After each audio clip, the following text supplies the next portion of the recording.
I change your bum life. You fight me, it's a celebration. I would beat you. When you sign to fight me, it's a celebration. You ring back home, you ring your wife. Baby, we done it. We're rich, baby. Conor McGregor made us rich. Break out the red panties. Are you ready? That goes in the files. Are you ready? Let's get it all! Yo, yo, yo, welcome back to the fifth round. As always, your boy, Stephen Moustaris. And man, you know, I'm on a roll right now. I'm diving in on the UFC 283 card right now. I'm super fucking excited. I think we all are. All MMA fans right now. I mean, not only have we been pretty blessed for the last probably the last month and no fights, we've been pretty blessed with the headlines. At least having shit to talk about. And, you know, I do feel bad, even though we had our first fight card of the year, of the year technically last week. You know, it was all just kind of blown away, blown under the table for the whole Francis, John Jones, Real Gone mashup, and even Dana White slapping thing. Like, the whole thing is just getting crazy. And luckily, I've done my rant on that. If you guys want to get educated on the whole Francis Ngannou situation, or if you guys want to hear me rant about it, I definitely got one I just posted like yesterday, I think. And then I just got done talking about the first fight I wanted to talk about, UFC 283, Neil Magny, as he takes on Gilbert Burns.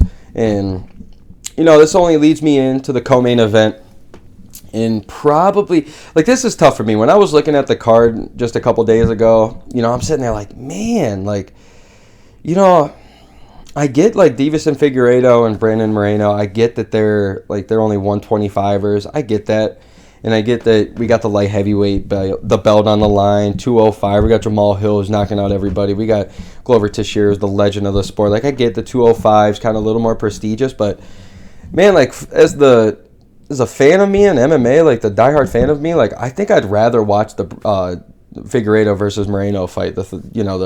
Technically it's their fourth fight, and you know it's all three fights have been super fucking close. I mean, I guess you can't really consider the second one close because Moreno got the nasty submission. But first fight draw, second fight Moreno gets it, third fight they give it to Figueiredo, and then you know if we're sitting here, if this fight was coming straight out, like for Figueiredo, he hasn't fought since he's fought Moreno last time. Moreno, luckily, and I think this is the X factor, him getting to fight Kai Kara France and getting a new look at an opponent, I think it really refreshed him. And you could tell in the performance. Like, if this was just them coming off of their third fight together, I think I'm leaning Deiveson Figueiredo just because it felt like Moreno, like, I feel like it, I could be wrong here, but I feel like since he skyrocketed, like Mexican fame, like that boy skyrocketed with fame. And I think between that second fight, when he won that second fight to the third fight, it was only a couple months or whatever, or damn near a year, but, a calendar year, I should say, but it's only a couple months from each other. Like, I felt like Moreno let it all get to his head. And even in the fight, like, he was almost like too lackadaisical, like, little too playing around. Like, he was just, if you guys go back and watch that fight, I've watched it so many times, I can remember, it's in my head right now playing it. I remember the first round, just Moreno just doing a lot of dancing and, like, not really throwing stuff. And when he would throw stuff, he'd only throw one at a time and, like, trying to, like, recoil it and trying to make it look real cute and shit. Like, I don't know how to explain it. You guys go watch it. Like, it was almost like, hey, I'm untouchable. You got to come beat me. I'm the champion. And even though I thought Moreno did enough to maybe win, and especially when it came to damage, he didn't take much damage. Neither of them really got damaged too bad in that third fight. I would say it was definitely the closest fight that they had. I mean, even that one's tough to say because the first fight was really fucking close too. But third fight was almost like it was a lot closer just because it seemed like Figueiredo was there to win and Moreno was there kind of to not lose, if that makes sense. Like, yeah, you know, the Moreno that we know goes for finishes all the time, but that fight, it almost felt like he was just kind of like coasting a little bit. And I mean, they both came out and said, like, it probably gets exhausting training for the same person 4 straight times. So, you know, but since Brandon Moreno got to fight Kai Kara France, I think that's huge, man. I'm telling you, and the way that he beat Kai Kara France, I'm telling you, that was a tough fight for him during that time, and for him to, like, completely rechange his whole game plan in that third round, start going to the body, and the finish to Kai Kara France, because Kai Kara France was winning that fight, if you guys remember, at least in my opinion. I thought he was up 2-0, and that third round he was clearly starting to lose, and then he got finished. So, I mean, I think Brandon Moreno, I think he's more hungry than ever. I think he learned from that third fight with Deiveson Figueiredo. But I've said it before, man. These boys, it's just the style with them. Like, they could fight 100 times, and there's going to be 100 different outcomes. Like, yeah, I know only one can win, but I'm just saying, like, one will be a decision, one will be a split decision, one will be a finish by one of them, you know, one will be a submission, one will be a knockout. It's like these guys just, they mesh so well together. And they're probably like 10 draws in there probably. That's how good they are together. And it's one of them rare times. It's almost like it's kind of like a Joanna versus Rose type situation. You know, even almost like where we were getting to with like the Cejudo and Demetrius Johnson. You know, it's like there's certain times where just like Colby Covington with Usman. Like, there's certain guys that I would literally pay to watch them fight 10 times out of 10. Like, I don't want to see them fight anybody else. That's literally the only fight I want to watch.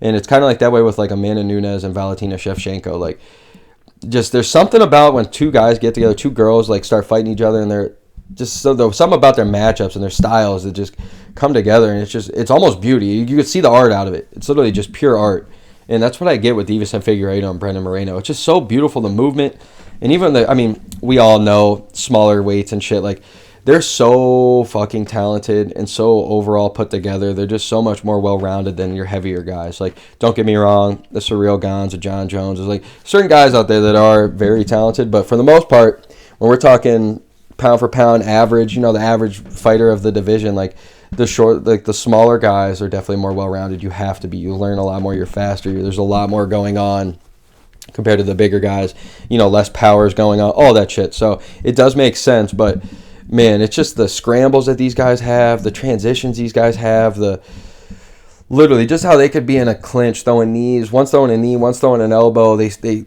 you know, they separate, and then it's just straight, you know, head kick to overhand right, to a takedown, to I'm back up, to it's literally so much going on within a 5-second span, and I love it. And you know, I do think this is probably the last one we see. I hope Brandon Moreno gets it done. I'm leaning Moreno just because he's got that different look against Kai Kara France.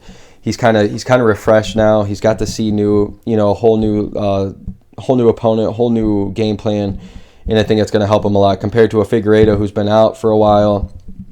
He had back out. He gave up the belt last year to give it back to Moreno. Or technically it was interim, I guess, but Moreno won it. That's why we're fighting again. And, you know, as much as I like Deiveson Figueiredo, I think he probably loses this fight. I think he probably goes up to 135 finally because the whole weight cut drama and shit. Like, imagine, that's the other thing. Imagine if Deiveson Figueiredo was like a legit 125er and wasn't a 135er and he wasn't cutting that much weight. I remember that second fight took a lot out of him. He looked drained, and even the first fight he looked awful. And then finally the third fight has Henry Cejudo in the corner. He's finally getting nutritionist. Like, he's looking way better. But man, this is a really tough fight. These are one of those ones that like I never bet on. They're too close for comfort. Like, every time you think somebody's going to win, then something else happens, like Deiveson Figueiredo comes out and proves you wrong, or Brandon Moreno comes out and proves you wrong. So these are one of those ones, I get the popcorn ready, I strap onto the seat, and I'm ready just to sit there and watch this fight, and like on the corner, or on the edge of my seat, or whatever, you know, like I'm on the edge. Like, I'm gripping onto your handle on the chair, like, you know, you're doing all this shit. So I'm very excited for this fight. I am leaning Brandon Moreno. I don't know what it is. Like I keep saying, I do think it's that refreshment. We've heard Deiveson Figueiredo say how much it gets annoying training for the same guy 4 straight times. Like, both of these guys, outside of the Kai Kara France fight, since December of 2020, these guys have literally only fought 3 times, and it's been against each other. And that's crazy to me. They fought 1 time each year, and luckily for Brandon Moreno last year in July, after fighting Deiveson Figueiredo in January, he came back in July and beat Kai Kara France. So I'm definitely leaning Brandon Moreno. He's a little more active right now. I think, like I said, if it was coming off his performance of that third fight where it was a little just lackadaisical, like a little like, I don't know, it's almost like his ego got to him a little bit. And I don't know if he'd agree to that, but it definitely felt that way. It felt like, yeah, the fame got to him a tad. He felt like he was untouchable. He felt like this guy needed to come in and take his belt from him. He just submitted him, so it's like he had to do the same thing. But no, we're sitting here on a scorecard. So very tough shit. This low-key the people's main event, but I totally get why it's co-main, but seriously, I'm fucking excited for this one, guys. So if you guys have any takes on it, please comment, whatever. Let it happen. I don't care if you guys subscribe, whatever. I don't care about that shit. Like it, whatever. I don't care about it. I'm more just care about just interacting with people. So let's go, baby. UFC 283.